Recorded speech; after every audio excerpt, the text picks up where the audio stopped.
con la segunda clase de inteligencia emocional. Espero que en 3 clases podamos desarrollar el tema. La vez pasada, bueno, es una parte que a veces les parece muy interesante. A muchas de ustedes me mandaron comentarios en lo personal de que qué interesante clase la que habla del sistema límbico, de la amígdala, de cómo se conectan nuestros dos cerebros, cómo uno es tan rápido, el otro es mucho más racional, piensa de manera más deliberada, es más exacto, pero es mucho más lento. Y sin embargo hubo gente que me dijo, ¿cuándo vas a terminar con esta parte tan aburrida? Porque la verdad toda la neuroanatomía a mí, la verdad no la entiendo, me aburrí muchísimo y me encantó la última parte que ya está más práctica. Sin embargo, a mí me encanta explicarla porque yo siento que entendiendo cómo funciona, nos da un poquito más de herramientas para poder controlar, para poder saber qué utilizo ahorita, qué técnica sí, qué técnica no. Y sobre todo a mí me encanta relacionarlo muchísimo con la crianza. Ya saben que ahorita el tema no es únicamente inteligencia emocional, sino cómo educo a hijos con alto coeficiente intelectual. Y lógicamente, pues la consecuencia, y aquí el punto en el que nos atoramos es la única manera de que yo pueda educar hijos con alto coeficiente emocional, pues es cuando yo tengo un alto coeficiente emocional, es cuando yo he logrado tener cierta templanza, sobreponerme a mis emociones, cuando yo puedo reconocerlas. Y hablaba de que la primera es la capacidad de autoobservación, que ya la describimos la primera vez, que es darme cuenta de los sentimientos en el momento mismo en el que estos ocurren. Y la segunda es la capacidad de autocontrol. No únicamente me doy cuenta de mis sentimientos, lo cual pues está muy padre y bienvenido, sino además de ello, tengo la capacidad para sobreponerme a ellos, para tener fuerza, esa fuerza que me lleva a no arrastrar este sentimiento durante muchísimo tiempo, no cargarlo como un costal de espaldas y eternamente estar siendo víctima y estar siendo arrastrada por ese sentimiento en el cual en un momento dado yo me congelé, sino ahora voy a superar esa emoción observada, la voy a transformar, la voy a dirigir, le voy a dar una salida que sea mucho más propositiva, que sea mucho más autoconstructiva, en lugar de ser una solución destructiva.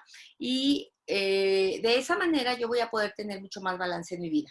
Porque después de todo, vidas plenamente felices o sin ningún problema no existen. Lo que existen son vidas equilibradas. ¿Y cuáles son las vidas equilibradas? Bueno, pues aquellas en donde yo tengo emociones negativas, tengo arrebatos, tengo tristeza, tengo dolor, tengo pérdida, tengo rabia, tengo celos, tengo a lo mejor incertidumbre como lo que tenemos ahorita, pero me puedo liberar de esas emociones. Soy capaz de liberarme de ese sentimiento de impotencia o de ese sentimiento de incertidumbre o de esas emociones negativas y son necesarias. Claro, ya lo expliqué en nuestra clase pasada que son sumamente necesarias. Sin embargo, una persona que no se puede deshacer, que no puede superar la melancolía o el mal humor o la ira y que queda atascado por horas, por semanas, por años en estos sentimientos negativos, pues va a tener una ínfima calidad de vida, va a ir por la vida cargando con un costal de agravios, en donde, pues sí, es que yo soy una persona muy amargada y muy iracunda, porque a mí una vez en quinto de primaria mi maestra me ridiculizó frente a todos mis compañeros, y entonces eso me hizo tener un sentimiento de rechazo y de odio hacia la educación. Y además después mi padre, cuando yo tenía 12 años, me dio una paliza, y luego después en mi primer trabajo me abusaron, y tuve un novio que me puso el cuerno. Entonces, todos esos sentimientos negativos, hostiles que tú has vivido en un momento dado y que sí, obviamente pues tuviste razón para vivirlos, pero los has ido acumulando en un costal que vas cargando pesadamente, que te hace la vida sumamente insoportable y que no, en vez de superar esas emociones, en vez de transformarlas, en vez de que sean un gran aprendizaje que te haga una mejor persona, las has ido acumulando y acumulando y acumulando. Entonces vas con tu espalda toda encorvada, cargando duro costal o pesadísimo costal de agravios, de emociones negativas y eres una persona infeliz y te autodefines además, te das la palomita, te diagnosticas como una persona neurótica o como una persona infeliz o como una persona que no confía en los demás o como una persona resentida con la vida porque te ha pasado esto y esto y esto y esto y esto y esto. Y entonces aquí lo que pasa es que tu segunda capacidad de la inteligencia emocional, que es el liberarte de las emociones, no la estás poniendo en juego. Está bien que te hayas sentido triste o frustrado o impotente o que la ira se haya apoderado de ti en un momento dado de tu vida, que alguien fue muy, muy injusto, pero una responsabilidad personal que tenemos es tratar de equilibrar nuestra vida y tratar de tener o sea, provocados, buscados, comprados, como tú le quieras llamar, suficientes momentos y emociones positivas en la vida que vayan a equilibrar con nuestras experiencias negativas. A mí me choca ir al dentista, por ejemplo, y yo tengo un acuerdo personal, un acuerdo que me hice a mí misma. A mí me genera tanto estrés, me genera tanta ansiedad, tanto desagrado, hasta asco, no sé, un chorro de emociones negativas. Ir al dentista, que yo me premio a mí misma. Cada vez que yo voy al dentista, yo me premio con algo que me encante, yo me premio con una malteada. Entonces yo voy al dentista y yo sé, como niña chiquita, que me voy a portar bien, que voy a tratar de minimizar el estrés, que voy a hacer visualizaciones, que les voy a explicar todas esas técnicas para sus hijos y que después voy a tener una experiencia muy padre, una experiencia que a mí me gusta, una experiencia que viene a borrar. ¿Por qué? Porque no me quiero quedar estacionada en el, oh, pobre de mí, hoy me manosearon la boca, oh, pobre de mí, sentí tanto dolor y esa aguja que entró a mí, etcétera, etcétera. No, yo quiero quedarme con un dulce sabor de boca. Entonces yo voy a provocar momentos positivos. Hay quien los provoca por medio del deporte, hay quien los provoca por medio de experiencias artísticas o por medio de entrar en contacto con cosas que les gustan como la naturaleza, como la cocina, como cocinar o comer o beberse una buena copa o leer un buen libro, etcétera. Y por eso ahorita estamos ya en esta segunda parte, que es la parte de cómo voy a superar mis emociones. Y me dio chance la semana pasada, me dio chance de hablar. Les voy a compartir la pantalla en la que estábamos, que es esta, porque entonces pudimos hablar de que una de las emociones que más generan o provocan una consulta específicamente en los niños es la irritabilidad o la furia. Es decir, de un 40 a un 60% de las consultas psicológicas en niños tienen que ver con que el niño no sabe, no sabe controlar esa ira, no sabe controlar esa furia. Por lo tanto, el niño va a tener muy poca falta de control. Hablaba yo de algunas técnicas para poder desafiar esa furia, como es desafiar las creencias que la sostienen, que te dice, pues, ¿quién te dice que tú estás en lo correcto? Entonces hablaba yo, bueno, la furia es una emoción que se alimenta a sí misma, por lo tanto es una emoción que se tiene que controlar y se tiene que controlar desde el momento mismo que aparece. Había algunas muy viejas teorías psicológicas que hablaban de que cuando tú te sientes muy furioso, tienes mucha rabia contra un personaje, contra un jefe, por ejemplo, tú llenes un costal y le des golpes y le pongas una fotografía de esa persona a la que tú odias y entonces dejes salir toda tu furia y golpees una almohada y golpees esto y golpees lo otro, pero fíjense que la furia es una emoción muy delicada, es una emoción muy difícil de controlar. ¿Por qué? Porque tiene una energía que la hace que se alimente a sí misma. Decía yo que cuando una persona está furiosa, va a utilizar cualquier argumento que tú digas para estar más furioso aún, va a distorsionar todo lo que escucha y eso va a ser un argumento para estar más furioso. Entonces, pues una de las cosas importantes es que la furia se tiene que atacar en el momento en el que empieza a tratar, no de reprimirla, voy a hablar creo que va a quedar muy claro cuál es la diferencia. Reconozco que estoy furioso, reconozco cuál es el acto, la actitud, el hecho, el suceso que me pone furioso y entonces reconozco mi furia y saco mi furia de una manera correcta, con la persona correcta, en el momento correcto y de la forma correcta. ¿Sí? Esa es la inteligencia emocional. No voy a reprimir mi furia. Y entonces hablé del desafiar las creencias, ya me parece que lo expliqué muy bien la semana pasada, de controlar los síntomas físicos, lo cual les sirve muchísimo a los niños. Cuando hable de juegos, voy a hablar de los juegos que sirven específicamente para los síntomas físicos.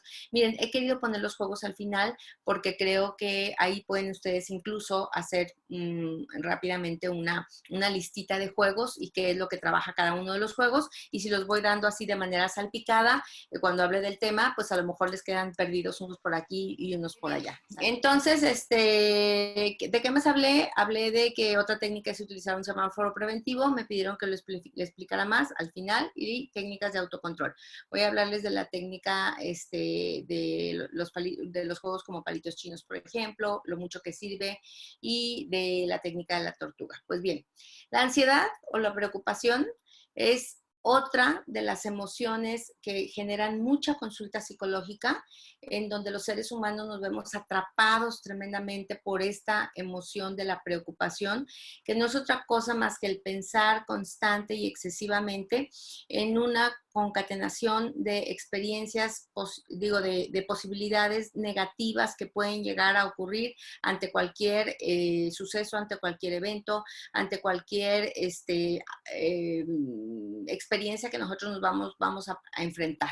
¿Sí? Y entonces la ansiedad o la preocupación muchas veces puede desgarrar las vidas, puede generar problemas físicos graves. La ansiedad genera muchos problemas gástricos, por ejemplo.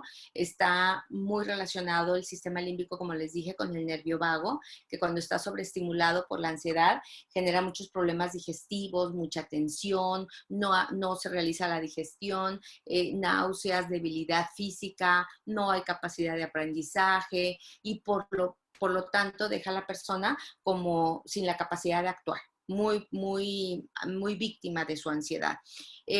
Tres técnicas que nos ayudan mucho a superar la ansiedad son, en primer lugar, identificar el pensamiento que lo dispara. Es decir, nosotros sabemos en qué momento estamos empezando a estar ansiosos acerca de una situación. Y miren, yo quiero que nos imaginemos que la ansiedad es como un eslabón de una cadena, que empieza el eslabón de una cadena, que es un pensamiento negativo, se une el eslabón de otra cadena, se une el eslabón de otra cadena, se une el eslabón de otra cadena, y así de manera infinita, ¿ok? Lo que hay que hacer es que en el momento en que la primera cadena o el primer eslabón aparece, yo tengo que eliminar el primer eslabón. Es mucho más fácil tirar un eslabón que tirar una cadena completa. Me es más fácil, me requiere menos energía. Yo sé cuál es el pensamiento que viene a mi mente y que yo empiezo a darme cuerda, darme cuerda, darme cuerda. Va a ser mi cumpleaños y va a llover, y entonces si llueve nos vamos a mojar, no hay donde meternos, va a ser un atasque, se va a inundar el pasto, se va a atascar el pastel y los bocadillos, y vamos a correr, y va a ser qué vergüenza, y va a quedar pésimo, va a ser el ridículo, y entonces te vas ta.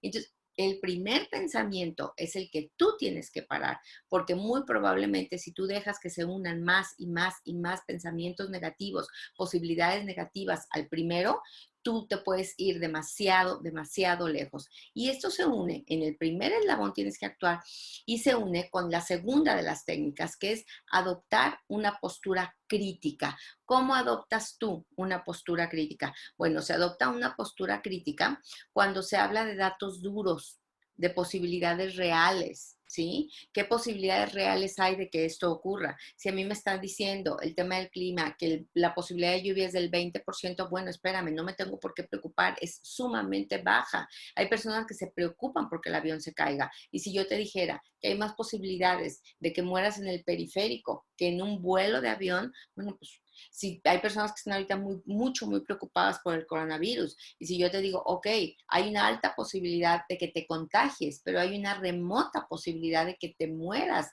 ¿Por qué? Porque tus condiciones de salud son óptimas, son buenas, eres joven, eres fuerte, no tienes hipertensión, no tienes... Entonces, bueno, cuando tú te vas a los datos duros, la mayoría de las veces tu ansiedad disminuye, porque sorprendentemente nuestra ansiedad generalmente tiene que ver con cuestiones un poco absurdas. Y esto se une a la tercera de las técnicas que tenemos que ayudarnos para superar la ansiedad, que es tomar medidas. Cuando yo me preocupo de algo, yo estoy pensando y yo estoy catastróficamente provocando aquello de lo cual yo temo muchísimo. Yo temo, por ejemplo, que llueva en mi cumpleaños y entonces estoy tan preocupada y estoy tan asustada y estoy tan triste y estoy con la cabeza dándole vueltas y entonces no duermo, pero no me ocupo. Entonces, en vez de preocuparme, yo voy a tomar medidas. ¿Qué medidas voy a tomar? Bueno, yo voy a contratar un toldo, por si acaso, que esté listo. O yo voy a ver qué posibilidades hay de pasar las cosas a la terraza. O yo voy a comprar, quizás como lo hice en la boda de mi hija, que fue un 19 de agosto, voy a comprar a lo mejor 120 sombrillas blancas hermosas, que la gente se va a ver hermosa con su sombrilla blanca llegando al lugar. No llovió, por eso me quedé con 120 sombrillas blancas, por si alguien quiere. No, no se crean, ya todas están regaladas. Pero bueno, te ocupas. O sea, ¿cómo podría yo? Estoy preocupadísimo porque voy a hacer un viaje y entonces si el avión se cae en medio del Atlántico, y entonces ¿qué va a hacer de mis hijos? Entonces, bueno, ok, yo me voy a ocupar de ello. Yo voy a hacer un testamento, yo voy a ver cómo quedarían bien las cosas, cómo quedarían ellos asegurados, voy a decir quién quiero que se quede con ellos y no sé, yo estoy preocupadísimo porque si llueve en mi casa el perro se va a mojar. Bueno, pues yo voy a comprar una casa de perro donde el perro se pueda meter. Pero cuando tú tomas medidas, ahí ya dejas lo demás, dices, ok, ya tomé medidas, ya voy a tratar de ocuparme de identificar el primer pensamiento que dispara mi ansiedad, voy a adoptar una postura crítica y ya tomé las medidas que eran necesarias, ¿ok? Tenemos otro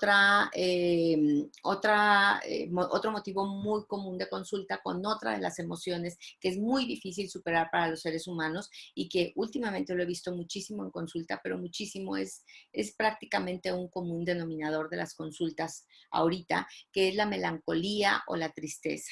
¿Por qué? Porque la melancolía o la tristeza se da ante las pérdidas. Generalmente una pérdida, ya sea en una relación, ya sea en un estatus, en un modo de vida, una pérdida de un objeto material, quizás como mi pluma Montblanc, no sé, puede ser, si le tienes muchísimo apego a tu pluma Montblanc, o tu auto, o mi perro, o mi madre, o una casa, qué sé yo, generalmente nos provocan esta sensación de tristeza, de duelo, ¿sí? Y es normal, ¿por qué? Porque el duelo es una experiencia necesaria para despedirte de algo, para darte cuenta de lo importante que fue en tu vida y para que tú puedas reacomodarte ahora y hacer todos los cambios necesarios para que tu existencia siga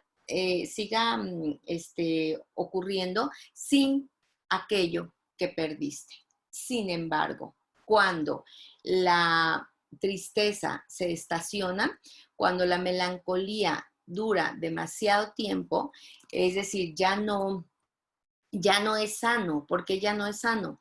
Porque ya pasó ese proceso de duelo y tú sigues estacionado en el mismo sentimiento, sigues estacionado con ese sentimiento de pérdida, ya no lo has podido superar, no te estás enganchado en el pasado y no te permite que tú te recorras, que tú avances, que tú puedas adaptarte sin aquello que tú tenías. Entonces, bueno, algunas de las cosas que podemos hacer cuando nosotros notamos que ya estamos atascados en una sensación de depresión, de tristeza, de distimia que se llama, o de melancolía, que ojo, puede ser desde una pequeña melancolía hasta una depresión clínica.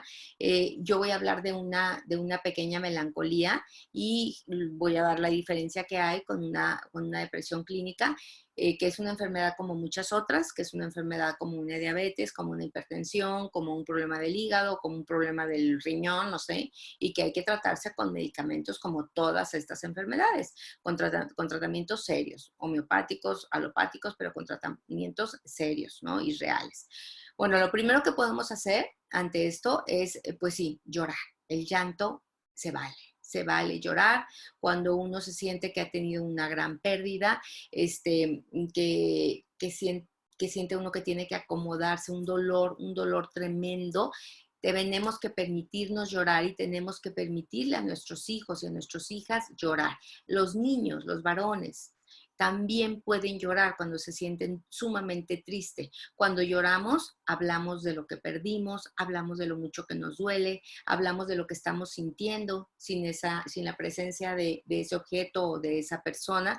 Y bueno, o lógicamente cuando utilizamos palabras para describir lo que estamos sintiendo, resulta que empezamos a conectar poco a poco y lentamente nuestro cerebro racional, y eso hace que vayamos lentamente desconectando el cerebro emocional y empezamos a tratar de a superar la pérdida. Además, créanme ustedes, hay estudios que demuestran que las lágrimas contienen ciertas sustancias químicas que nos ayudan o que nos llevan a, a liberar el dolor. El dolor físico, esa angustia que se siente, de pronto se hizo un estudio en el cual lágrimas de personas eran recogidas y eran inyectadas en animalitos, en ratas, etcétera, y empezaban a sentir un dolor emocional. ¿Por qué? Porque hay una sustancia que se libera, que tiene que ver con el dolor emocional por medio de las lágrimas. Entonces, pues llorar es bueno. O sea, una de las primeras técnicas es, ¿te sientes triste? Llora, se vale llorar. Ahora en esta situación en la que estamos viviendo, yo recuerdo que hubo una época, porque pues pasamos como que todos como manada aquí en la ciudad de Guadalajara, pasamos todos como manada por una serie de etapas, ¿sí? Que iban de la negación, la sorpresa, etcétera. Y hubo una semana en que estábamos muy tristes, en que realmente lo que más generalizado estaba como sentimiento en la población era muchas ganas de llorar. Y mucha gente me escribía y me decía, es que en serio, hoy me encerré a llorar en el baño, porque hoy lo que tengo es, me siento sumamente apachurrada. Y entonces yo les decía, llora, se vale llorar. Cuando tenemos esa pérdida es adelante. Y a nuestros hijos, cuando sienten un dolor, una pérdida, una tristeza, se vale llorar, ¿ok? Otra es el punto número 2, que es el ejercicio aeróbico. Eso siempre se ha sabido y yo creo que es algo ya prácticamente vox populi, que cuando tenemos un sentimiento de tristeza o un sentimiento de melancolía, es bien importante tener nosotros actividad física que tenga que ver con acelerar nuestra respiración. No únicamente actividad física que tenga que ver con levantar pesas o con hacer ejercicios a lo mejor muy exactos o de fuerzas. No, no, no. ¿Por qué? Porque cuando nosotros hacemos ejercicio físico y cuando nosotros empezamos a respirar de una manera mucho más acelerada, empezamos a acelerar nuestro pulso cardíaco, nuestras células cerebrales o nuestras neuronas van a producir un neurotransmisor, que es el neurotransmisor GABA, que está asociada con sentimientos de calma, de serenidad y de paz. Entonces es muy bueno tanto para la tristeza como para la depresión que busquemos hacer cierto ejercicio aeróbico, una caminata un poquito rápida.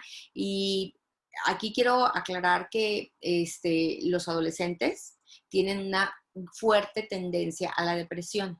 Es parte de la naturaleza de un adolescente, es eso, entrar en una depresión. Yo diría que casi todos los adolescentes que yo conozco tienen etapas ya sea momentáneas de depresión o ya sea etapas largas y incluso pueden llegar a cursar toda su adolescencia con sentimientos depresivos. En algunos, por ejemplo, sucede que es tan, tan rápido, tan fugaz, que es una canción, me pone súper triste. O de pronto abro mi cajón donde estaban mis Barbies y, oh, y siento como que no, mis Barbies, y me sentí súper agüitada esa tarde. O a veces es de que, bueno, pues el niño que me gustaba no me peló, o terminé con un novio, etcétera. Y entonces ahí es donde se van esos sentimientos y esas etapas un poquito fugaces de depresión. Sin embargo, pues hay veces que es fugaz, hay veces que no. Yo lo que les recomiendo a los adolescentes siempre, y que es parte de desarrollar tu inteligencia emocional, es por dos razones. Cuando eres adolescente tienes que hacer ejercicio aeróbico. Es imperdonable. Recuerda esto, y tiene que empezar el hábito a veces desde la infancia.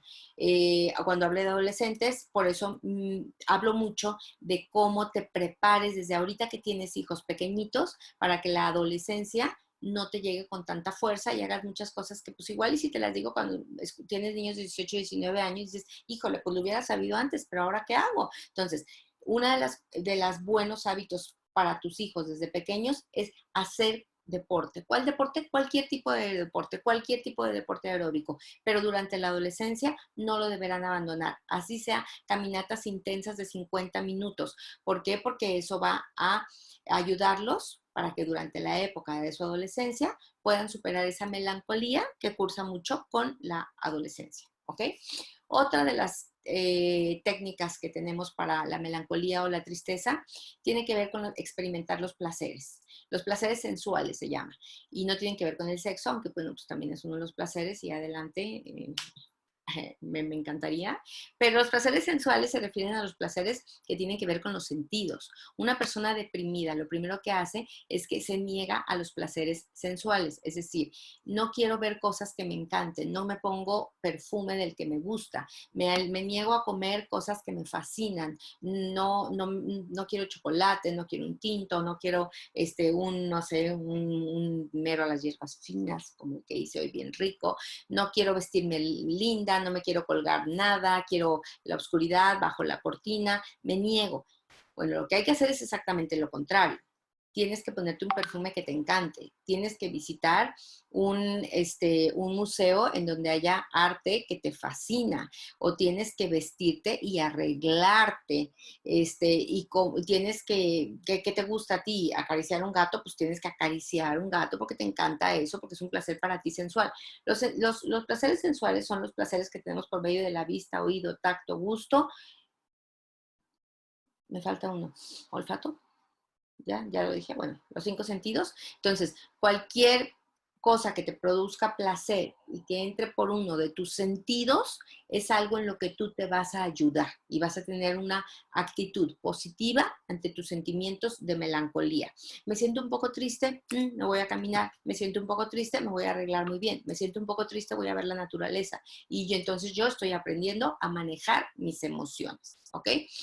La tercera, que es ayudar a otros, es yo creo que una de las mejores o de las más válidas y de las más efectivas opciones de superar la melancolía o la tristeza. Miren, incluso, déjenme platicarles que en depresiones muy crónicas, en depresiones muy largas, en donde es muy difícil sacar a una persona de este estado depresivo, eh, a esa persona se le pide que nos ayude, que ayude a alguien que está en una situación peor a la situación en la que está ella. Muchas veces, enfermos terminales de un hospital, se les ha pedido que les lean cartas a niños que están incomunicados de sus padres y que están en terapia intensiva o en emergencias o niños que tienen a sus padres lejos en pueblos y que no tienen adultos que les cuenten cuentos. Entonces necesitamos que nos ayuden con esos niños. Cuando una persona es capaz de curar la herida de otro, cuando una persona es capaz de darle un consejo a otro, de resolverle la vida o de sanar a otro, esa persona se siente muy gratificada. Esa es una gratificación que, por ejemplo, algunos profesionistas que se dedican a la ayuda, algunas personas como médicos, bomberos, psicólogos, enfermeros, a las personas que rescatan animalitos de las casas, cualquier persona que trabaje en un voluntariado, estará seguro que no hay nada que te genere en la vida más endorfinas, que no hay nada que te genere más felicidad que saber que has sido un vehículo para mejorar la vida de los demás. Cuando tú te das cuenta de eso, tu satisfacción es infinita y tus problemas se aminoran y se empequeñecen. A mí en esta parte siempre me encanta contarles que una de las cosas que más he amado en mi vida y una de las cosas de las que me llegué a sentir más orgullosa es que tuve una casa hogar, a mis ojos la mejor casa hogar que pudo existir, y yo lo sentía como que no era algo que yo hacía por los demás, yo lo sentía como que era un gusto que me estaba dando, porque cada vez que yo iba, que yo la visitaba, que teníamos un logro, que teníamos mejor calidad de vida para los niños, que teníamos más niños, que había a lo mejor, podíamos, no sé, poner los juegos, el jardín, el riego por aspersión, los niños entraban a clase, estrenaban, tenían mochilas nuevas. O sea, yo verdaderamente nunca en mi vida me he sentido más cargada de energía, más cargada de felicidad que cuando teníamos esos logros. Por cuestiones que no vienen al caso mencionar, no lo tenemos ahora, lo extraño mucho. Yo verdaderamente les recomiendo que ustedes tengan algún voluntariado, alguna obra de ayuda social y que enseñen a sus hijos desde muy pequeños a participar ya sea en campañas de vacunación, ya sea en ayuda a los niños pobres. Después voy a hacer un paréntesis y les voy a pedir, por favor, que cuando ustedes vayan a visitar a una casa hogar, no lleven juguetes usados, nunca, nunca, nunca lleven juguetes usados. Eso es lo peor que le pueden hacer a una casa hogar. Ya lo dije en otra clase. Si alguien quiere saber por qué, me escribe en lo privado, pero es como una cachetadilla que nos dan cuando nos llevan juguetes. Mejor pregúntenle a la casa hogar qué necesidad tienes. Y muchas veces esas necesidades a lo mejor de material de curación, a lo mejor ahorita de cubrebocas, a lo mejor de cuadernos de doble raya o qué sé yo, y cubre una necesidad. Eso es mucho más inteligente, ¿no?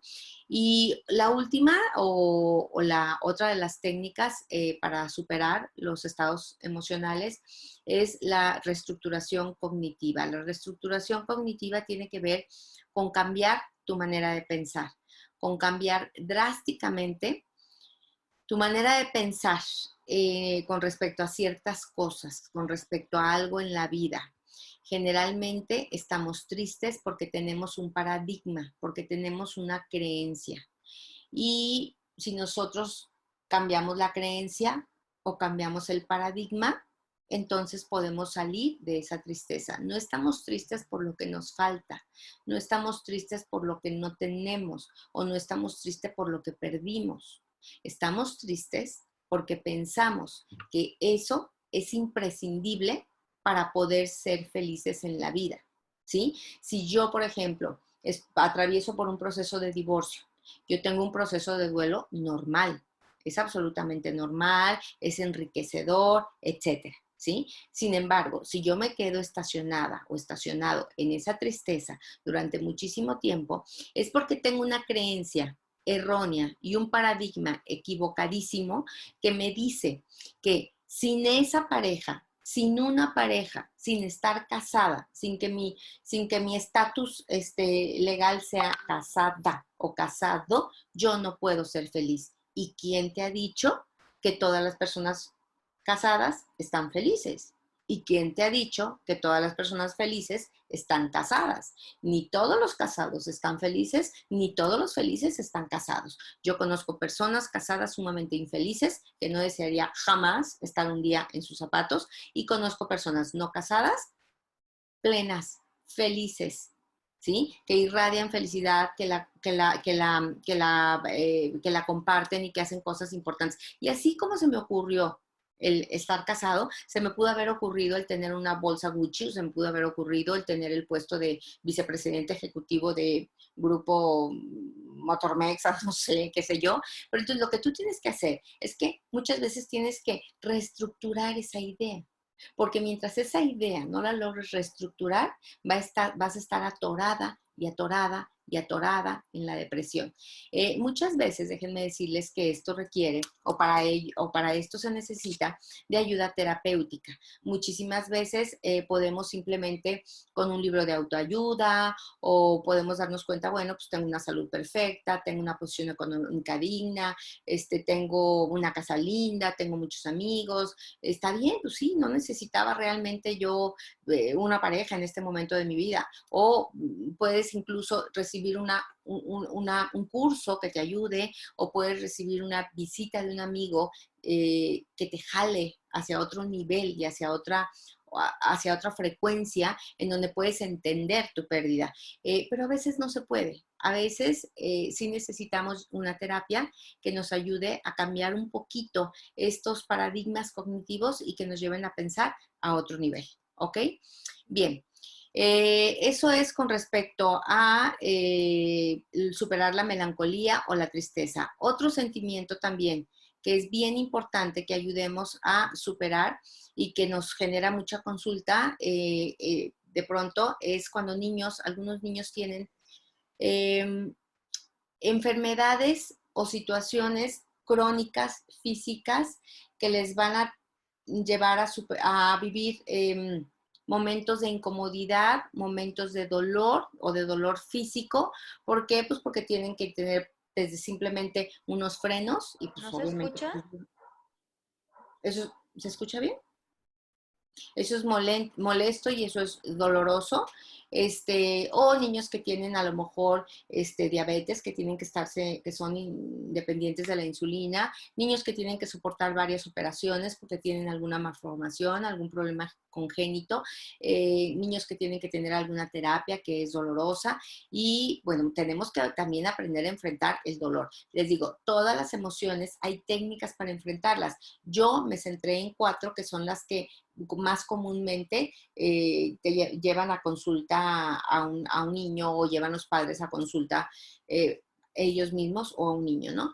Y para esto está la técnica de la creación de imágenes, que créanme, lo he comprobado en lo personal. Es una técnica que consiste en centrarte en imágenes que tengan que ver físicamente con lo que está sucediendo y sin embargo les des otro significado.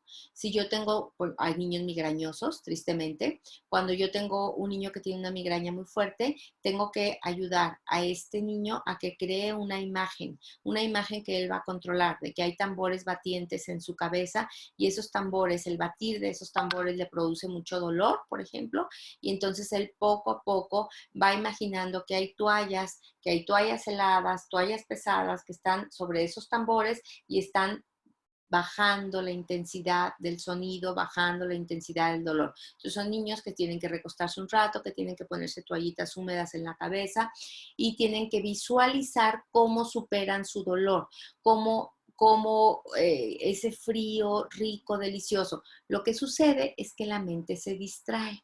El foco atencional se va a otro punto y el dolor efectivamente disminuye.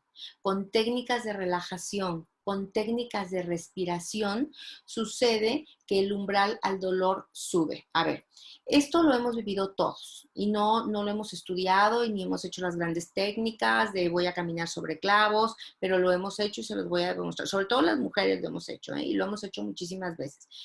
Estamos en una boda, 3, 4 de la mañana, baile, baile, baile, baile, y vamos guapérrimas. Resulta que traíamos unos tacones de este vuelo. Y resulta que ahora, ¿por qué crees que te Regresar dan a pantuflas? entrar. Es obvio que te dan pantuflas porque ya nos dimos cuenta de esto y lo estamos medio queriendo evitar. Pero resulta que tú no estabas sintiendo el dolor. ¿Por qué? Pues porque estabas bailando, estabas platicando, estabas tomando, estabas divirtiéndote, estabas para arriba y para abajo. Luego llega que ya, pues te vas, te sales, eh, pides tu auto en el valet parking y tienes la feliz ocurrencia, mientras llega tu auto, de quitarte un tacón. Y en ese momento te das cuenta que te está doliendo muchísimo una ampolla del talón, o un juanete, o el pie, o la pata, o el tubillo, el arco, no sé.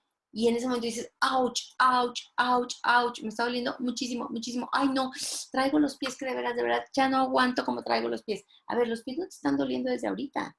Los pies te vienen doliendo desde hace 40 minutos, 1 hora o 2 horas, no tengo la menor idea. Pero ¿qué es lo que estaba pasando? Tu foco atencional no estaba en el dolor. Tu foco atencional estaba en una experiencia mucho más intensa, que era pues, la diversión, la pachanga, la bailada, esto, lo otro. Entonces, mientras tú modifiques tu foco atencional, evidentemente tu umbral al dolor se eleva y se eleva muchísimo. Entonces, a los niños o a los adultos que tienen esa necesidad de pasar por momentos que son muy dolorosos o por momentos que van a ser sumamente incómodos, pues les vamos a ayudar a la creación de imágenes y a técnicas de relajación. Los niños son buenísimos para emplear técnicas de relajación y les ayudan, por ejemplo, a superar el miedo y también les ayudan mucho a superar el dolor físico. ¿Ok? Pues bien, tenemos Me voy a brincar todo lo que tiene que ver con, les decía ay, no, perdón, no compartí pantalla primero. Todos los ejercicios los voy a soltar al final y entonces ahorita les voy a hablar de la tercera de las habilidades de la inteligencia emocional que me encanta, que me fascina, que es la capacidad de automotivación. La capacidad de automotivación es algo que de pronto a mí me da un poquito de tristeza, que la he visto cómo desciende dramáticamente en nuestros niños. La capacidad de automotivación es esa capacidad de ser productivo y eficaz en cualquier tarea emprendida. De llegar a conseguir mi objetivo por medio de la creatividad, no por medio de la necesidad, por medio de la creatividad, ¿sí? Es decir, ¿qué tengo que hacer en este momento? Lo que tengo que hacer me genera entusiasmo. ¿Por qué? Porque la tarea en sí es tan divertida, es tan motivadora, es tan fascinante que el resultado ya no me tiene con ningún pendiente. La felicidad que me pudiera llegar a dar el resultado me la está dando el proceso. Y entonces me mantengo contento, me mantengo feliz, me mantengo fluyendo. La capacidad de automotivación, que es mi favorita, que es la que yo más trato de que los niños trabajen, la he visto sumamente disminuida porque está muy peleada con los niños que son muy regalados, que no se les ayuda a esperar, a tolerar frustraciones, que todo lo tienen de inmediato, que no han deseado nada en la vida y lo tienen ya. Porque la capacidad de automotivación está sumamente relacionada con la voluntad, ¿sí? Con la capacidad de postergación, con el sentido del humor, es con la esperanza, con el flujo. Y les voy a explicar qué es cada una de estas, porque se me hace que es bien importante que las tengan bien claras. Hay momentos en la vida de nuestros hijos en los que tenemos que desarrollar uno o desarrollar el otro. El entusiasmo, por ejemplo. Y les decía yo que desde mi personal punto de vista es bien importante porque nosotros no siempre hacemos cosas que nos encantan. Algunas de las cosas que hacemos en la vida nos agradan, nos encantan, nos la pasamos un montón de tiempo esperando hacerlas, pero realmente la mayoría de las cosas que yo hago en un día puede ser que no me encantan, que son aburridas, que son pesadas, que a lo mejor no me gusta preparar el desayuno, o a lo mejor no me gusta lavar los trastes, o trapear el piso, o lavar el baño, o no me gusta ir al súper o poner gasolina, etcétera.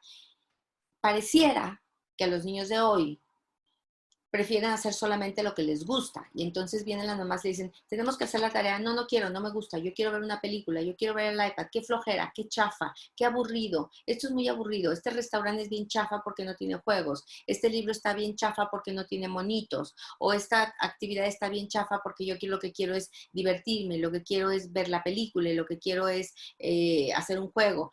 Bueno, pues sí, realmente hay que ponernos a preguntar. Yo me la paso diciendo que qué difícil, que me choca lavar el baño, que me choca ordenar la cocina, que tengo que cocinar, que qué flojera, que tengo que ir al súper, que me choca poner gasolina, que estoy harta de lavar el carro, que siempre me ensucian el patio y me choca lavar el patio y me choca recoger el tiradero. Generalmente yo me he dado cuenta cuando vienen padres y me dicen que están muy sorprendidos porque sus hijos de todo se quejan.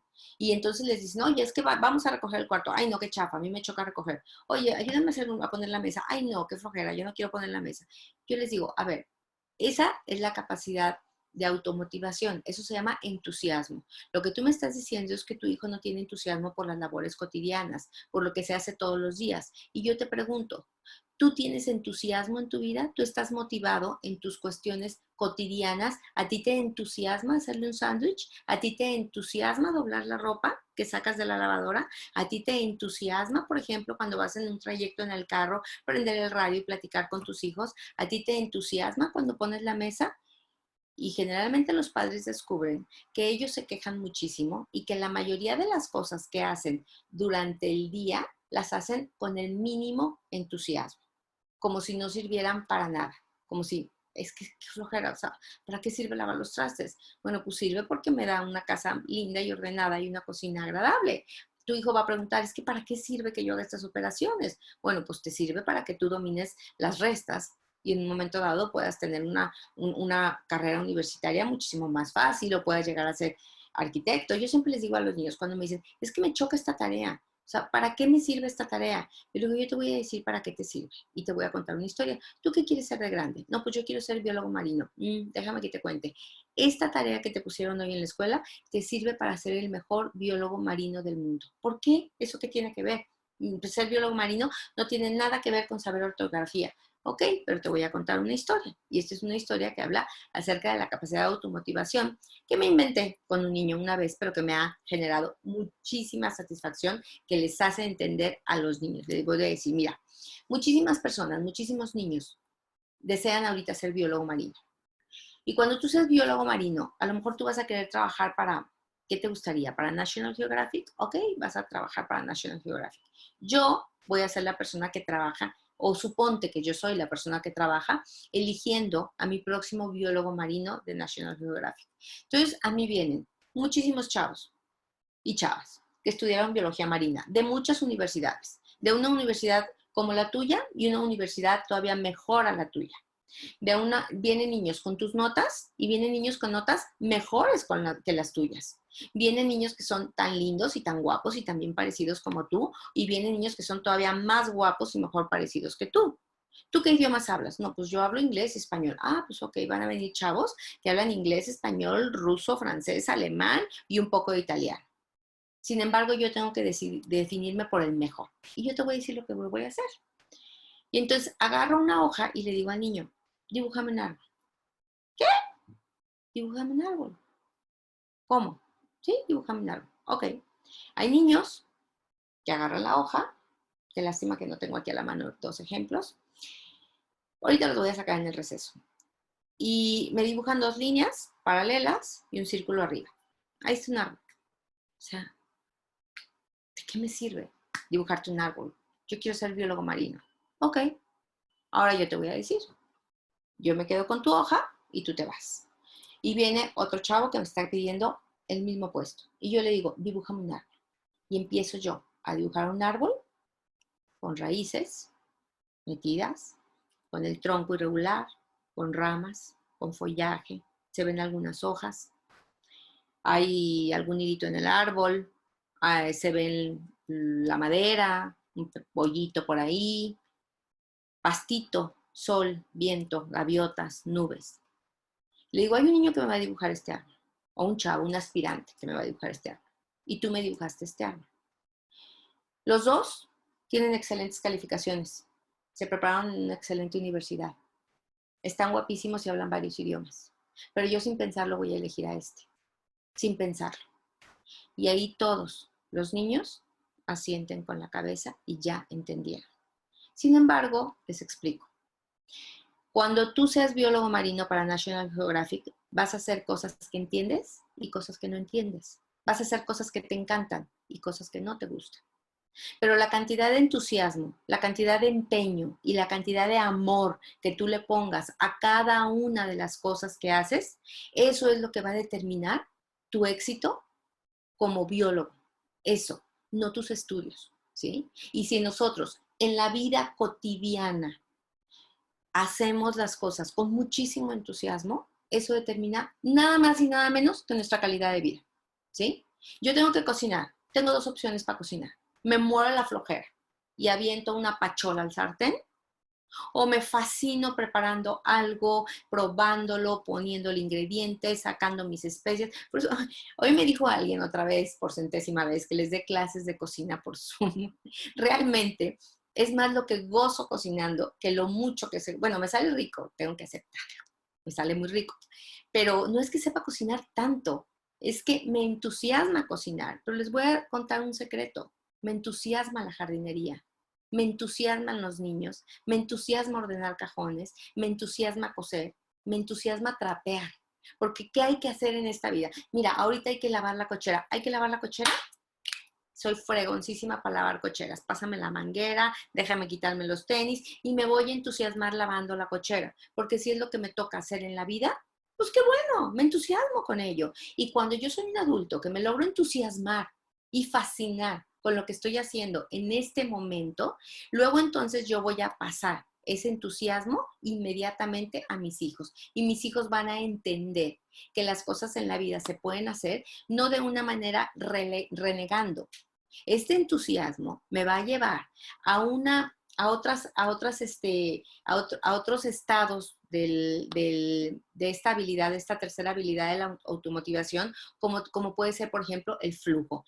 Déjenme explicarles que el flujo es una de las habilidades que pertenecen a la automotivación, que cuando una persona está haciendo algo y tiene suficiente automotivación y suficiente entusiasmo, es capaz de fluir por esa actividad sin siquiera sentirlo, perdiendo la noción del tiempo. Ya no me interesa el éxito, ya no me interesa que me pagues o no me pagues, me interesa disfrutarla.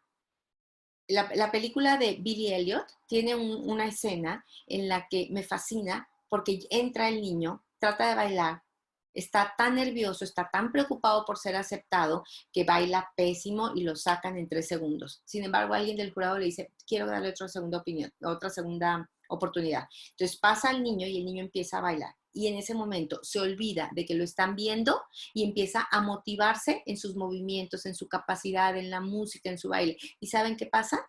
Empieza a ver ese entusiasmo y ese flujo, en donde no me importa que te guste, no me importa que me quede bien, me importa que estoy disfrutando muchísimo como lo estoy haciendo. Para el niño y le preguntan, ¿qué sientes cuando bailas? Y el niño contesta, no, le preguntan, ¿qué piensas cuando bailas? Y él contesta, no pienso, cuando bailo, soy el baile. Entonces, cuando tú eres capaz de hacer una actividad con ese sentido del humor, con esa esperanza de que te va a salir bien, de que a lo mejor no sabes hacerlo, pero no importa, lo voy a intentar, ¿sí?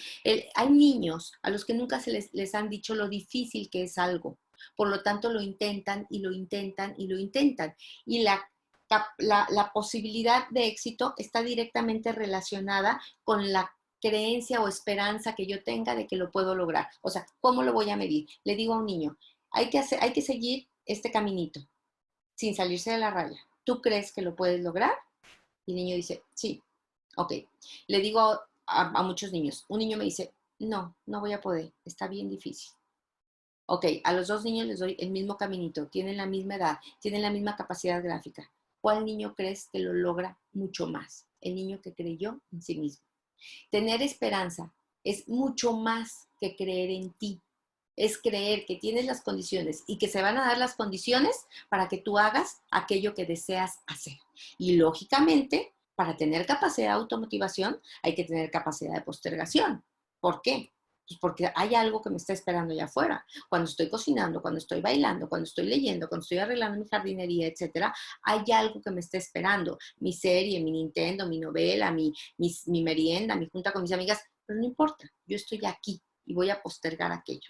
Volviendo, les voy a explicar, que ahorita se puso muy de moda de repente en algunas redes sociales, pero yo se los voy a explicar perfectamente bien, lo que es el juego del bombón o la prueba del bombón de los niños, que mide en tus hijos la capacidad de autocontrol, la capacidad de postergar la gratificación de un impulso y tener entonces esa fuerte capacidad de automotivación. Y si fallan en la prueba del bombón, cómo poderlos ayudar para que desarrollen esa capacidad de automotivación y esa capacidad de autocontrol.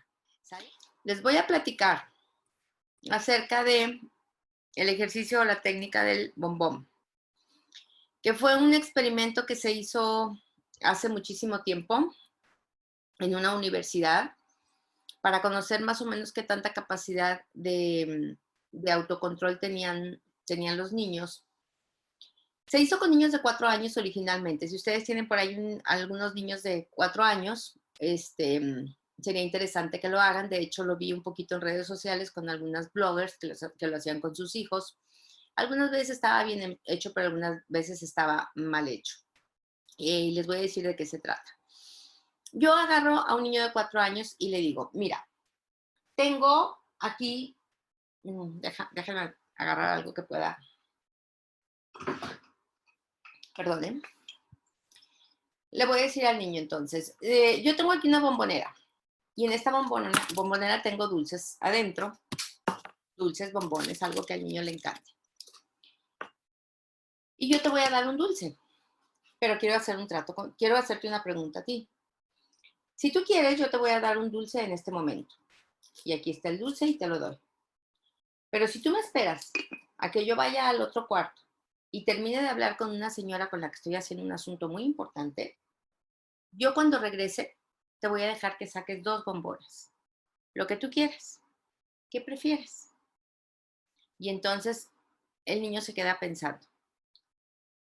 Ahí yo voy a observar, me voy a dar cuenta que un niño a los 4 años ya sabe perfectamente la diferencia que hay entre tomar un bombón y tomar 2. Un niño de 4 años es una personita que ya sabe el desafío que significa esperar a satisfacer un impulso unos minutos, unos momentos o un rato que no sabe cuánto es, pero su gratificación va a ser mucho mayor, o bien puede satisfacer en este momento su impulso, sin embargo, la satisfacción será menor. Entonces los niños se sienten aquí tremendamente dudosos. ¿Quiero un dulce ahorita o me espero y en un futuro quiero 2 dulces? ¿Ok? Y entonces esto se hizo en una serie grande de niños, en un número grande de niños. Y se anotó, el niño 1 quiso un bombón, el niño 2 quiso 2, el niño 3 quiso un bombón, el 5, 6, 7, 8 quisieron 2, etcétera, etcétera. Y se hizo un estudio longitudinal y se vio que muchos años después, esta prueba del bombón había sido una prueba que podía considerarse predictiva. Es decir, aquellos niños que habían elegido esperar, postergar la gratificación y tener 2 bombones, habían sido niños que habían tenido una trayectoria académica mucho más exitosas, tenían de momento mucho mejores trabajos, habían sido adolescentes mucho menos conflictivos. ¿Por qué? Porque habían podido resistir a muchas de las tentaciones que se tienen en la adolescencia, a muchos de los vicios, y por lo tanto eran a los 20, o sea, 20 años después, adultos mucho más competentes, con mucho mayor capacidad de enfrentarse a las frustraciones y a los reveses de la vida.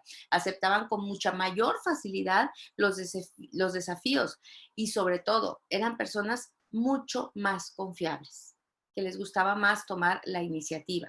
Y esto fue una sorpresa muy grande, fue un estudio muy largo, pero que nos dijo, cuando un niño pequeñito aprende a postergar la gratificación, cuando un niño pequeñito aprende que lo que quiere tiene que esperarse para tenerlo, o cuando tiene la inteligencia necesaria para poder saber que un placer postergado es mucho mayor que un placer inmediato o puede llegar a ser mucho mayor, esto nos habla de la inteligencia que tiene el niño y de la inteligencia emocional que tiene el niño. Y también es bueno para predecir la inteligencia, porque también se hicieron pruebas de inteligencia y se vio que los niños más inteligentes preferían esperarse y tener los bombones a futuro. O sea, la capacidad de postergación es un buen predictivo tanto de coeficiente intelectual como de coeficiente emocional. Los niños que habían dicho quiero un bombón y lo quiero ahorita, cuando adultos, eran niños que habían sido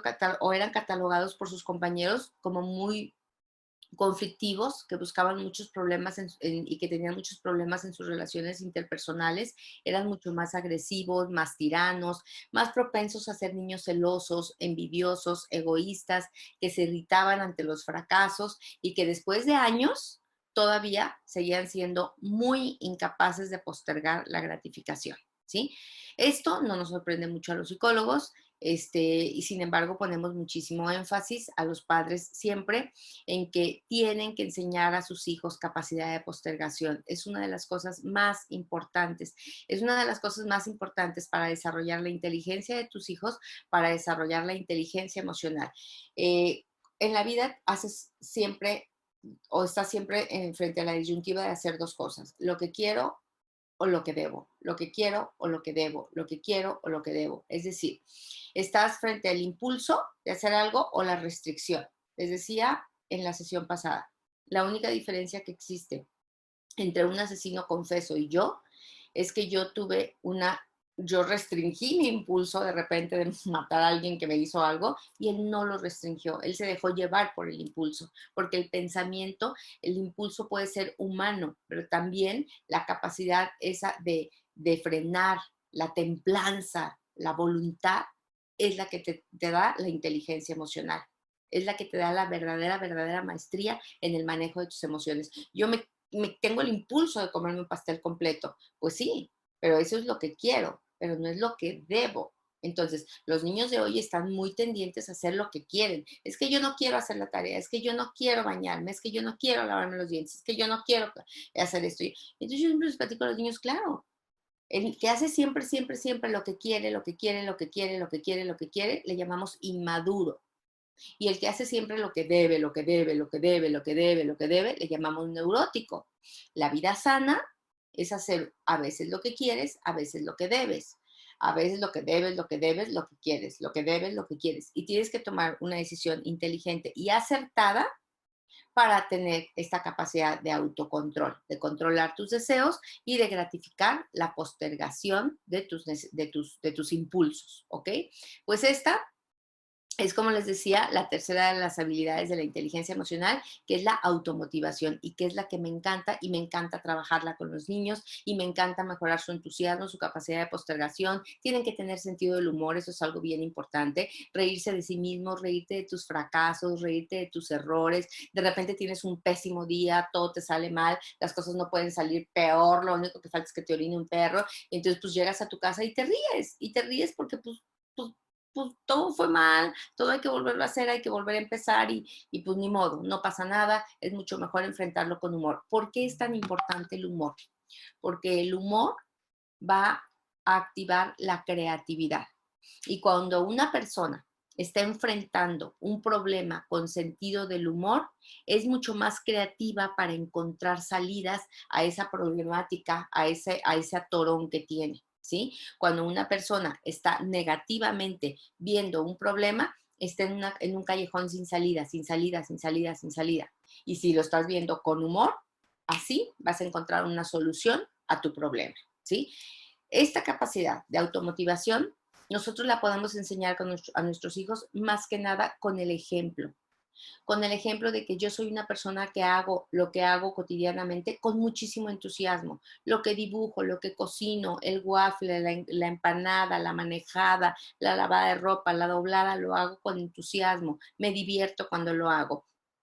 También lo puedo enseñar a mis hijos cuando les enseño a postergar su gratificación, a ganarse las cosas, a no darles lo que no desean y lo que desean, que se lo ganen realmente, que pase un tiempo entre el deseo y la satisfacción del deseo. Repito, aquí es donde la curvita aquella del deseo de las sesiones de disciplina toman muchísimo sentido. ¿Se acuerdan en la sesión de disciplina donde les dije, cuando hable de inteligencia emocional, nos vamos a dar cuenta que cuando un niño deja pasar un tiempo entre que tiene un deseo y que puede llegar a satisfacer ese deseo, va a aumentar mucho su voluntad y eso le va a ayudar mucho en inteligencia emocional. ¿Sí?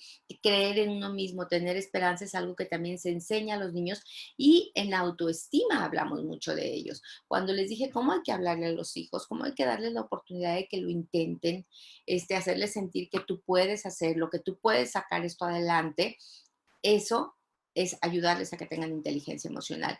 Y el flujo, que es el dejarte llevar por la fascinación de hacer algo. ¿Ok? Esta es la tercera de las habilidades. La cuarta de las habilidades de la inteligencia emocional.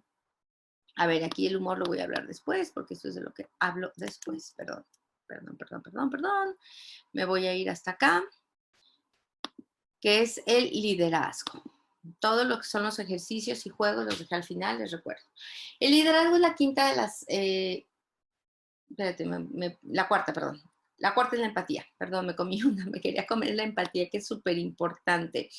La capacidad de empatía, reconocer las emociones de los demás, estar en sintonía con lo que otras personas quieren o necesitan. Eso te da una gran maestría en tus relaciones interpersonales. Dejar de un lado la visión unilateral, la visión egoísta de lo que yo siento, lo que yo quiero, lo que yo haría, lo que yo creo, ya sea en cuestiones políticas, en cuestiones religiosas, en cuestiones sociales, en creencias. No, no, no. ¿Qué sientes tú? ¿Cómo estás viendo la vida?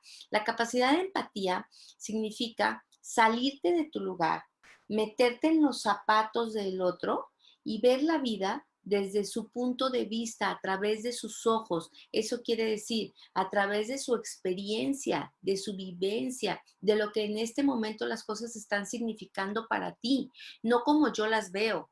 La cero empatía es, yo, si fuera tú, me importaría un bledo lo que está pasando, mandaría a la goma a mi vecina y me pondría toda valiente a hacer lo que tengo que hacer y no lloraría como tú. No, es que tú, si fueras yo, tendrías mi personalidad, mis carencias, mis necesidades de aceptación, mis miedos, mis inseguridades, mi timidez, etcétera, etcétera. Entonces tú, si fueras yo, estarías igual de dolida que yo.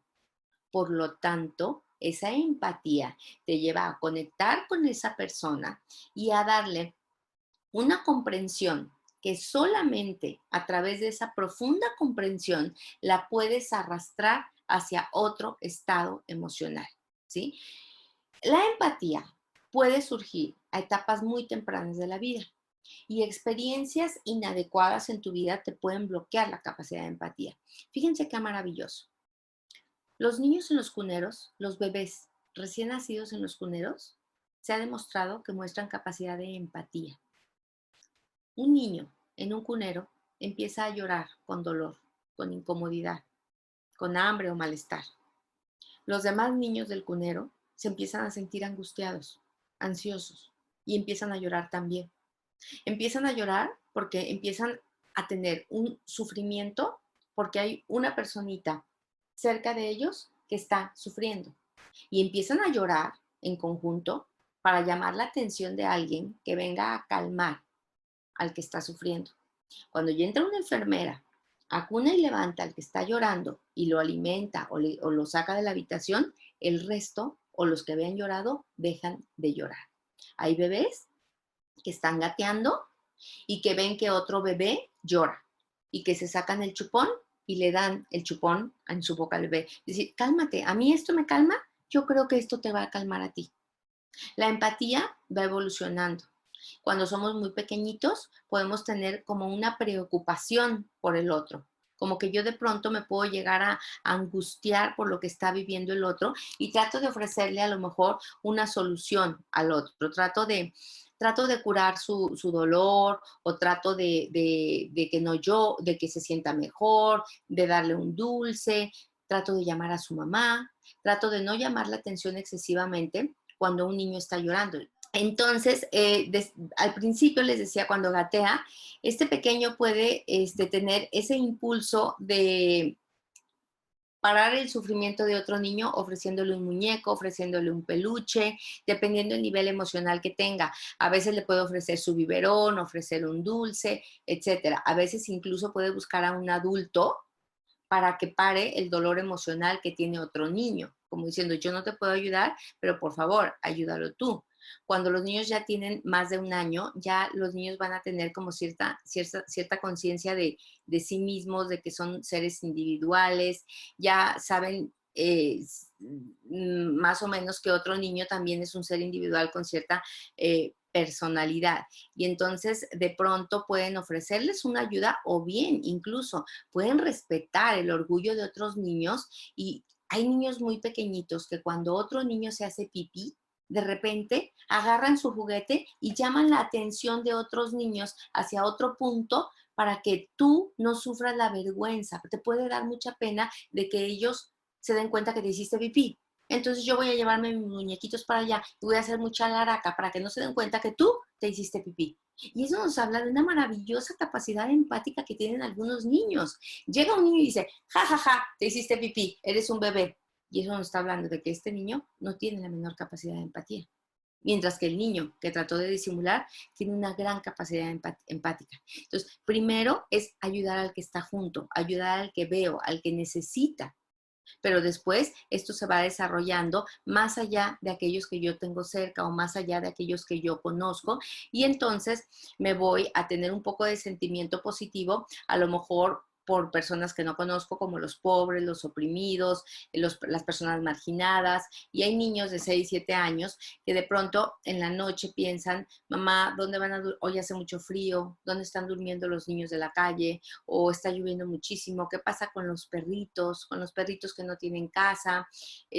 O qué pasa con la gente que tiene techos de tal o cual. Entonces empiezan a desarrollar primero la capacidad empática, después viene la compasión, después viene el altruismo, y así se van desarrollando las emociones hasta ser emociones cada vez más humanas, propiamente dichas, que te llevan a vivir, que es para lo único que vale vivir, que es para hacer algo por el otro, para mejorar la calidad de vida de otros. ¿Sí? Y así es como desarrollamos en nuestros hijos la empatía, cuando les enseñamos qué puede sentir otro niño cuando tú haces esto, qué sentiste tú cuando te hicieron algo similar. Hay cosas como, por ejemplo, los buenos modales, saludar, decir gracias, con permiso, por favor, buen provecho, compartir. Eso desarrolla tremendamente la empatía. A ver, cuando tú me pides las cosas de esa manera, ¿tú cómo crees que me siento yo?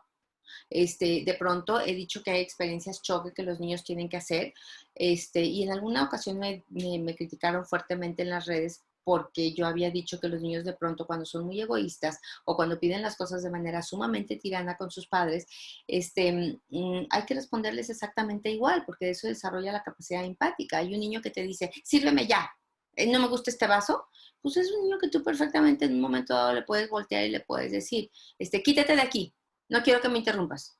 Claro que el niño se pone súper triste y tú vas detrás del niño y le dices, ¿cómo te sentiste cuando yo te hablé así?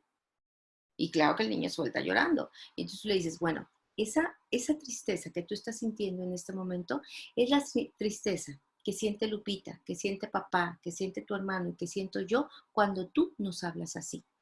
Y yo no quiero que me hagas sentir así de triste.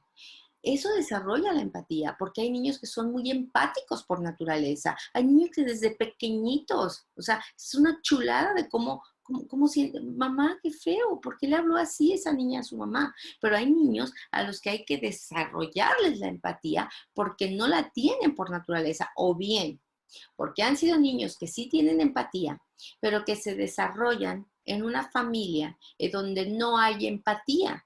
Y entonces poco a poco van ellos eliminando este sentimiento, lo van perdiendo, lo van perdiendo, lo van perdiendo, hasta que finalmente pues, son seres totalmente crudos y totalmente insensibles. Miren, aquí es donde también conectamos con lo que hablábamos al principio del curso, del tema de los videojuegos, de la violencia, de la capacidad empática. Hoy en día tenemos juegos muy, muy violentos, sumamente violentos en redes sociales o en los Wii, en los Nintendos, en todas estas cosas, que a mí me sorprende, bueno, nunca dejará de sorprenderme que papás que tienen un nivel educativo muy alto, y que quieren lo mejor para sus hijos y que quieren que sus hijos son personas felices a fin de cuentas y logren grandes cosas en la vida, pero de pronto les los retacan de juegos como Fortnite y es el menos agresivo según me he enterado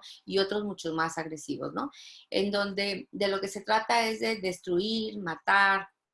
Hay un juego por ahí que no recuerdo ahorita el nombre, no sé si alguien me ayude con el chat, pero que tú tienes puntos cuando matas personas y tienes más puntos si matas un pordiosero, pero si matas un policía, entonces tienes muchísimo más puntos y también puedes romper ventanas si tienes más puntos y ponchar llantas si tienes más puntos y yo digo, a ver, o sea, ¿cómo? O sea, ¿cómo yo puedo eh, darte un juego en donde tú ganas puntos por dañar, por generar dolor, por matar, y cómo yo puedo enseñarle a tu cerebro que esa realidad que estás viendo ahí no es la realidad con la que vas a vivir? Perdónenme, pero el cerebro no distingue de ambas realidades. Y si distinguiera, cuando tú vas a una película de terror o a una película de suspenso, pues tú estarías tranquilísimo, a todo dar. Estoy viendo la película de suspenso, pero pues estoy bien a gusto, pues, tranquilamente. No, el cerebro, cuando ve ese tipo de cosas, pero por supuesto que las identifica como una realidad alterna, como un tipo de realidad. Si yo a un niño lo estoy adiestrando para que cause daño y entonces tú ganas puntos, para que mate y tú ganas puntos, pues yo estoy matando y acabando con toda su capacidad empática. Nos sorprendemos, queremos llorar de pronto cuando sabemos que un niño hace esto ya como 12 o 15 años, amarró junto con otro amigo, haciendo bullying, amarraron a un compañerito de primaria a las vías del tren y se morían de risa. Y entonces le decían que a ver si lograba desamarrarse antes de que llegara el tren. No logró desamarrarse, por supuesto, y lo partió el tren. Y nos sorprendemos, pero tenemos videojuegos que se tratan de eso, por el amor de Dios, ¿sí? Nos sorprendemos de cosas que salen de los periódicos, pero que no nos damos cuenta que en los juegos de nuestros niños ahí está. Y estamos matando la capacidad empática, cuando lo correcto es que enseñemos a nuestros niños a compartir, que los enseñemos a que si una persona está pasando por un momento doloroso, voltees para otro lado, le ofrezcas un Kleenex, le dejes el asiento, le ayudes con lo que está cargando. Salimos del súper y le decimos a nuestro hijo, vamos a ayudarle a esa señora con una bolsa, trae 4 bolsas. Señora, le ayudamos con una bolsa, vamos al carro, ¿sí? Cuando tú entras en sintonía con las emociones de otra persona, cuando tú no te aferras a ver la vida desde tu punto de vista, sino desde el punto de vista de la otra persona y dices, estoy segura que si yo me meto a investigar cuáles son las razones que tú tienes para actuar como actúas, estoy segura que te voy a comprender. Lo único que quiero es entender las razones por las cuales actuaste así. Y en ese momento me cae el 20 y entiendo tus motivos y empatizo tremendamente contigo, ¿sí? ¿Qué desarrollan nuestros hijos la empatía? Estar en sintonía con ellos. Es decir, cuando mi hijo está triste, enojado, furioso, avergonzado, yo me sintonizo con él, no critico sus emociones, no puedo criticar las emociones de mi hijo, es que tengo muchísimo miedo, es de maricones tener miedo, eso no es sintonía. A ver, entiendo que tengas muchísimo miedo, yo también tuve miedo de pequeña, sin embargo, lo vamos a superar, porque tenemos que superar nuestros miedos, ¿sí? Estoy de acuerdo que estás muy celoso, estoy de acuerdo que estás muy cansado, entro en sintonía, pero a ver, ¿cómo le podemos hacer? Si de verdad estás tan cansado, no lo hacemos en este momento, pero entonces lo hacemos después. Claro que todo esto tiene mucha calidez y claro que no se pelea con los temas de disciplina. ¿Qué les ayuda a mis hijos a desarrollar la empatía? Cuando tienen actos aleatorios de bondad y altruismo. Aleatorios, así de que, oye, vamos a ayudar, mira, la vecina tiene su puerta abierta, ve y ciérrala. Oye, se le escapó el perrito, ve y llévalo. Hay un gatito callejero, a ver, déjale un platito de agua, está haciendo mucho calor para que pueda tomar agua los perros que pasen por la calle o el gatito, o anyway, no sé. O ¿qué te parece si le ayudamos a tu tía a ordenar sus hojas porque se las voló el viento?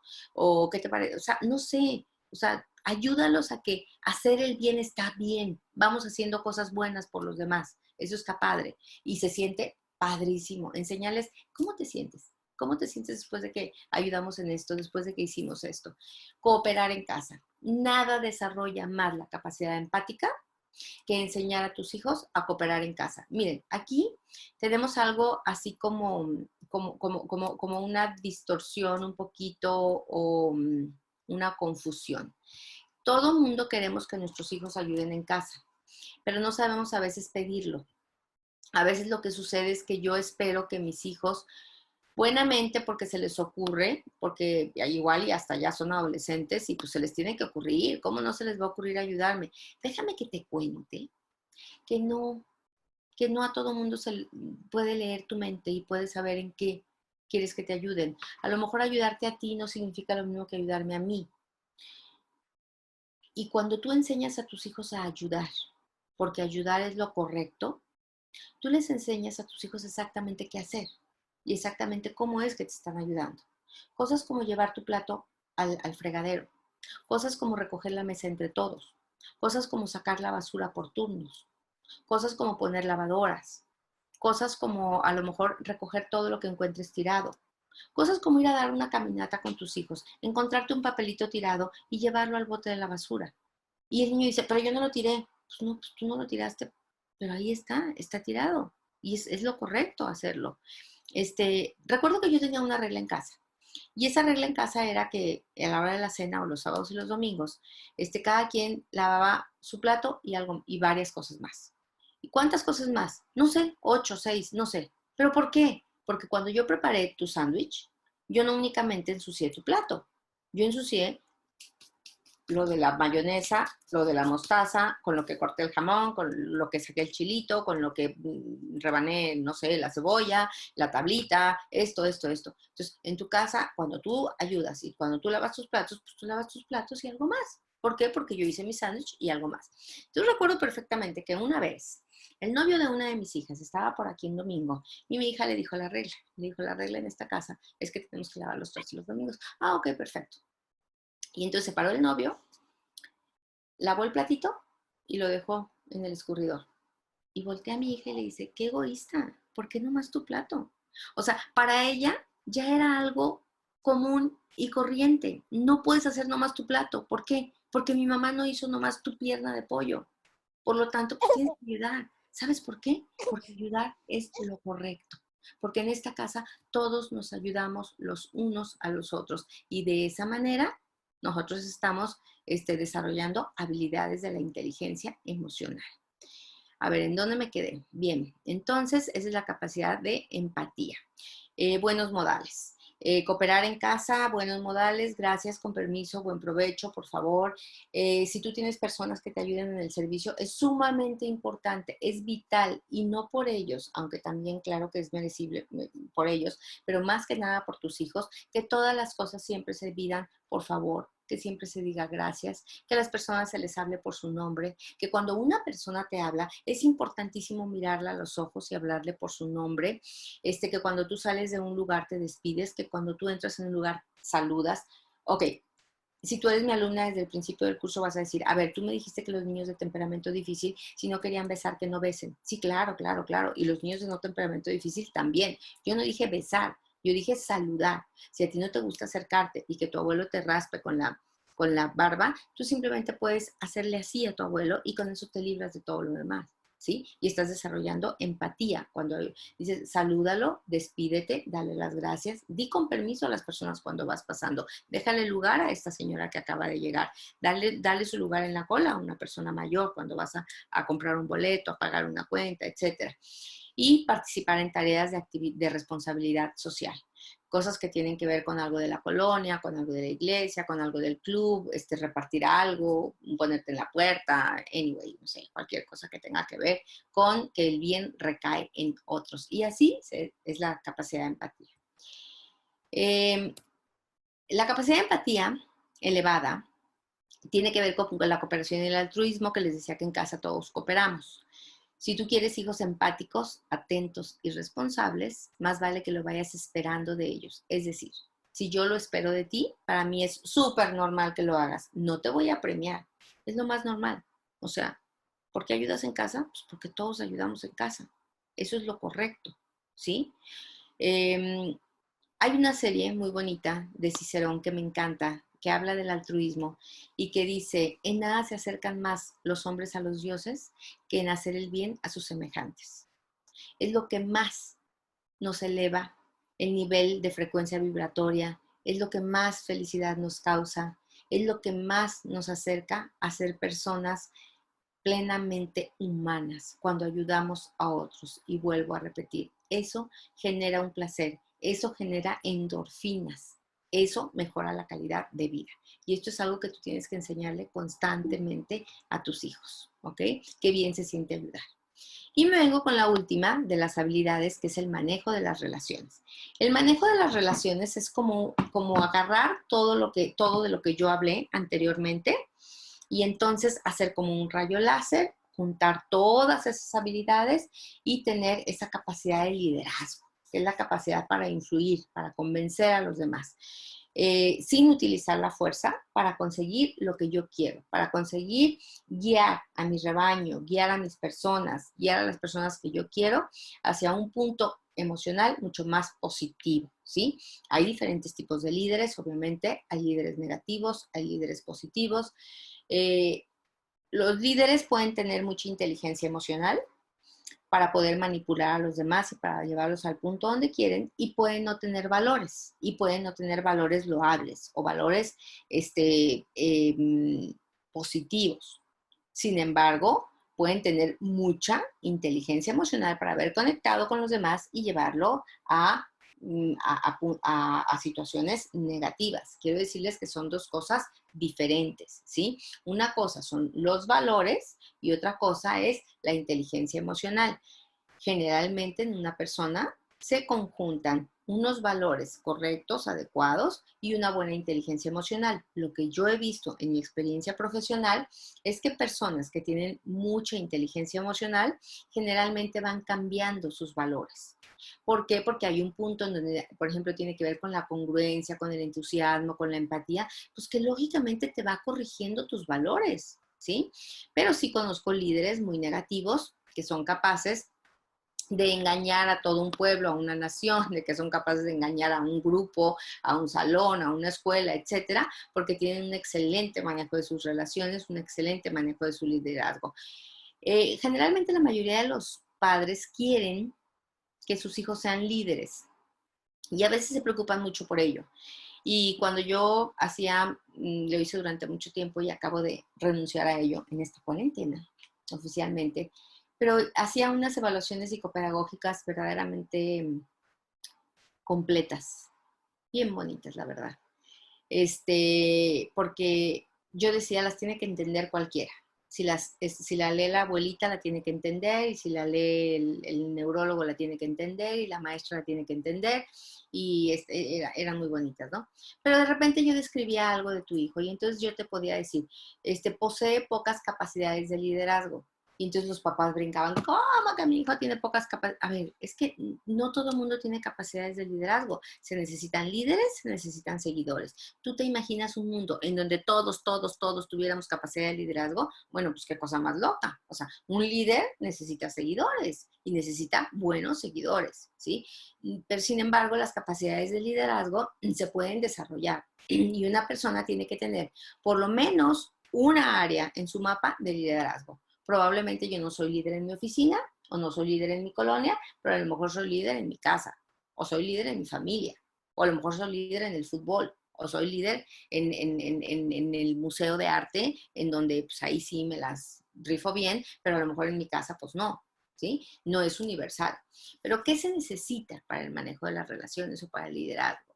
Miren, normalmente todas las personas nos vemos influidas en las relaciones. ¿Esto qué quiere decir?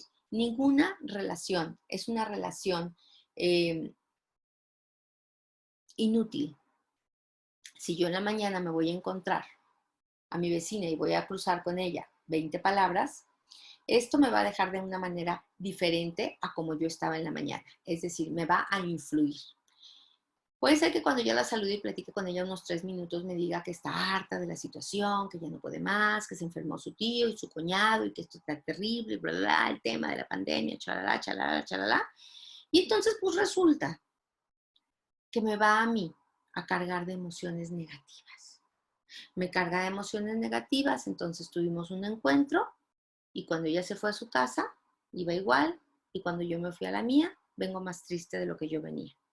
Pero probablemente en ese encuentro, cuando ella me habla con su negatividad, yo empiezo a hablarle de mi positividad y a decirle que no todo está tan mal, que estamos bien y que aquí hay muchas actividades dentro del coto que estamos disfrutando, en nuestra alberca que nunca disfrutamos, que yo en lo personal me siento muy feliz y muy contenta y muy agradecida con la vida y con Dios de esto y del otro. Probablemente me diga, ay, sí, tienes razón, no sé qué. Cuando yo me voy a mi casa me voy igual y cuando ella se va a su casa se va diferente, ¿sí? Es decir, cuando una personalidad o una mente es mucho más fuerte que la otra, es capaz de influir en la otra. Eso se llama capacidad de liderazgo. Cuando yo tengo capacidad de liderazgo, yo lógicamente voy a tener mucho mayor fuerza mental. Voy a ser mucho más confiada de las cosas en las cuales yo creo. Voy a tener influencia en las relaciones y voy a utilizar esta habilidad para tranquilizar a otros, para consolarlos, para conseguir de ellos lo que quiero, para engatusarlos o para quitarlos de un punto emocional en el que están y llevarlos con mucha sutileza hacia otro punto emocional. Esta capacidad de liderazgo, déjenme decirles que se observa en niños muy pequeñitos a veces, cuando en vez de ser unos niños necios que repiten las cosas, quiero esto y quiero esto y quiero esto y quiero esto y quiero esto y quiero esto, son niños que pueden engatusar muy fácilmente a sus padres y que pueden sentarse en sus piernas y decirles, papi, hoy estuvo deliciosa la comida, ¿verdad? Y yo me acabé todos mis espárragos. Y además después te fijaste que hice mi tarea y tú dices, algo quiere este niño, algo quiere este niño. Y luego el niño se va y luego el niño regresa y te dice, papi, ¿te acuerdas que en la farmacia vendían unos juguetitos que están padrísimos y que me encantaron y que tú un día me dijiste que cuando tuvieras dinero me lo comprarías? Ay, ojalá que tuvieras dinero. Ese niño de manera muy burda quizás y muy transparente, ya está utilizando capacidades de liderazgo, ya te está llevando a que tengas primero una sintonía emocional con él y después con esa sintonía emocional te está llevando a que hagas algo que quieres. La capacidad de liderazgo tiene mucho que ver con la capacidad de hacer amigos, porque hay niños que tienen muy malas capacidades para ser amigos, que son sumamente rudos. Por ejemplo, que llegan y quieren a los otros niños influirles, modificarles el ambiente. Yo quiero jugar a esto, pero yo llevaba el avión. ¿Puedo jugar contigo? ¿O son demasiado tímidos? Mientras que hay niños que observan a otros niños jugando, observan el juego, cuáles son las metas, de qué se trata, qué están tratando de hacer. Entonces, en vez de hacer lo que hacen los niños que son impopulares y que no tienen habilidades sociales y que bruscamente tratan de modificar las reglas, son niños que al observar y comprender perfectamente las reglas, entran y se sintonizan con el grupo.